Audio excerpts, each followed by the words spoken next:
주산전한 마음이 너그러운 사람이 됩시다. 안녕하세요. 주식강사 유튜버 밀탄도 반갑습니다. 자, DL에 대한 부분 엄청난 랠리가 지금 나오고 있죠.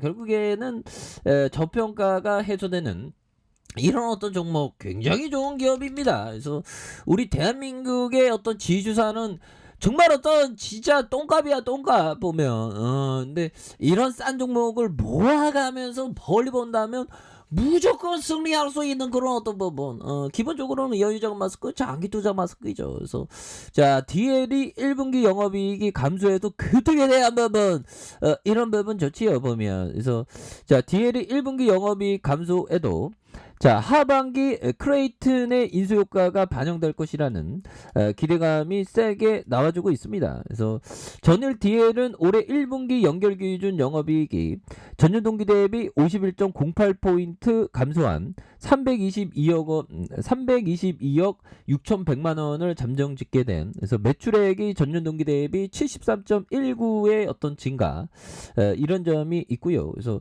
8,831억 1,700만원을 기록한 이런 점이 됩니다. 그래서 당기순이익이 1,082억 7천만원으로 전년동기 대비 66.10% 감소했지만 전분기 대비 3,619.34로 증가한, 그래서 올해 연결기준 매출액이 4조 8,002억원, 영업이익이 2,652억원으로 전망한 이런 어떤 부분이 됩니다. 그래서 DL에너지와 DL모터스 그랜드의 실적 턴어라운드에도 불구하고 크레이팀 인수 및 칼리프레스의 정기 보수 진행으로 일회성 비용이 발생했기 때문에 그래서 이런 부분에 다시 터닝할 수 있지 보면 그런 부분에서 이번 분기부터 실적 반영되기 시작한 크레이튼 영업이익이 인수 실제 어떤 272억 원의 인수와 이런 일회성 비용 이런 거 이제 또 좋아질 수 있다는 거죠. 그래서 올해 2분기 실적 또 전분기 대비 감소할 전망이다. 그래서 키움형이 크레이튼 인수 관련된 일회성 비용 이런 거는 좀 이해할 수 있죠 보면. 그래서 이는 약 1,000억 원의 추가 반영될 것으로 예상되기 때문에 다만 올해 2분기 이후 크레이튼에서만 분기 500억과 700억 수준의 영업이익을 창출하며 내년 동사의 연결 영업이익이 올해 대비 89.1% 증가한 5,065억 원을 기록할 전망이 있다라는 이런 어떤 점을 또 많이 말해주고 있는 그런 어떤 부분이 된다. 뭐 이렇게 좀 말씀을 드려보도록 하겠습니다.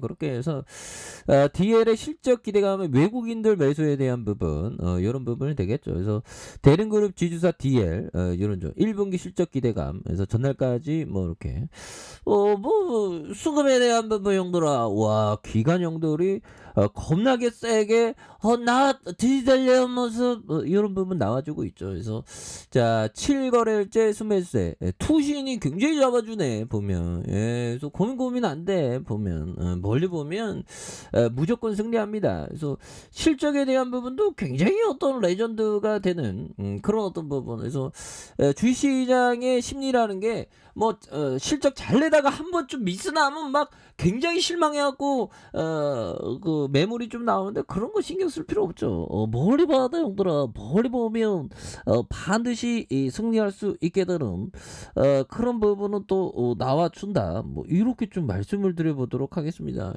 그렇게 해서 자 보면요. 신형형들이 굉장히 많이 왔네요. 그 다음에 삼성과 미래에셋 이렇게 되는, 그래서 대림이 43.35가 되는 그렇게 해서 900만 주가량 되는 이런 점. 그래서 국민연금에 대한 부분 8.26이 되는 자사주가 0.12. 그래서 자 1939년 설립됐고요. 2021년 1월 4일 대림의 인적 분할 매수, 그래서 지주사 전환, 그래서 대림에서 DL로 변경됐고요. DLENC와 DL케미칼을 각각 설립한, 그래서 브랜드 수수료와 배당 수익, 그 다음에 임대 수익 중 지주회사 사업을 영위하고 있는 이런 어떤 부분이 되겠습니다. 그래서 자 보면 매출액이 1조 6천억, 그 다음 1조 5천억, 2조 3천억 되는, 그 다음에 올해가 5조 1천억 형들아, 무려 5조 1천억 된다는 건 이거는 좀 대단한 그런 어떤 부분이 되겠죠. 예. 그렇게 해서 5조 1,000억 엄청난 그런 어떤 부분이 됩니다 보면. 예. 그렇게 해서 실적에 대한 어떤 부분 더욱더 또 잘 나갈 수 있는, 그래서 영업이익이 1,360억, 그다음에 1,191억, 2조 자 2,219 9억, 그다음에 4,170조. 이런 부분 좋은데요. 뭐 보면 저 ROE에 대한 부분이 11.94, 그다음에 11.84, 26.52가 되는, 그래서 자 배당에 대한 부분 1.59, 그다음에 1.73, 3.12가 되는 요런 부분에서 다시 한번 우리의 DL 좋은 기업은 올라오니까 용들아.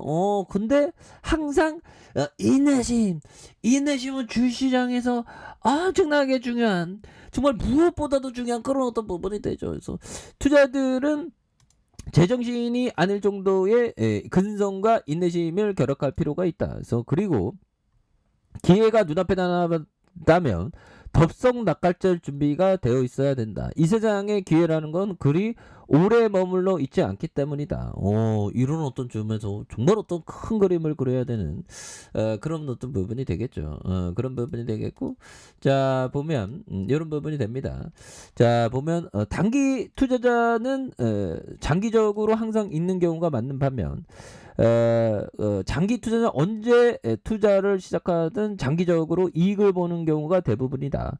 최소한 예전에는 항상 그랬다. 왜냐하면 주식은 하락하고 나면 항상 새로운 상승 기회를 세우기 때문이다. 그렇죠. 그러니까 이 DL 같은 기업은 뭐 힘들어도 용들아 버티고 인내하면 또 좋은 순간들이 온다는 사실을 우리가 반드시 기억을 해야 되겠죠. 그런 부분에 다시 한번 유턴할 수 있는 그런 어떤 부분 굉장히 또 세게 보일 수 있습니다. 그래서 자 보면 다시 한번 주가에 있어서 월봉에 대한 부분, 이게 보면 형들아, 그리고 이거 계열사를 보면 정말 어떻게 이렇게 쌀 수가 있는지 몰라.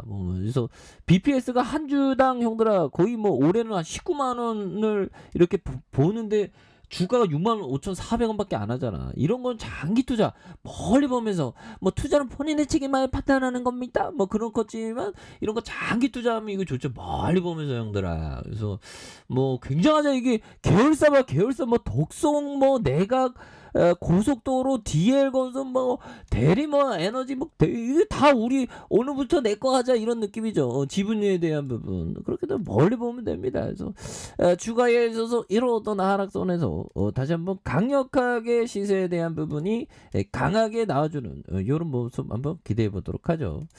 자 아랫카페에서 좀 확인하시고요. 쭉 구독하기 알람 설정까지 하셨던 모든 분들 감사합니다. 사랑합니다. 축복합니다. 네, 고맙습니다.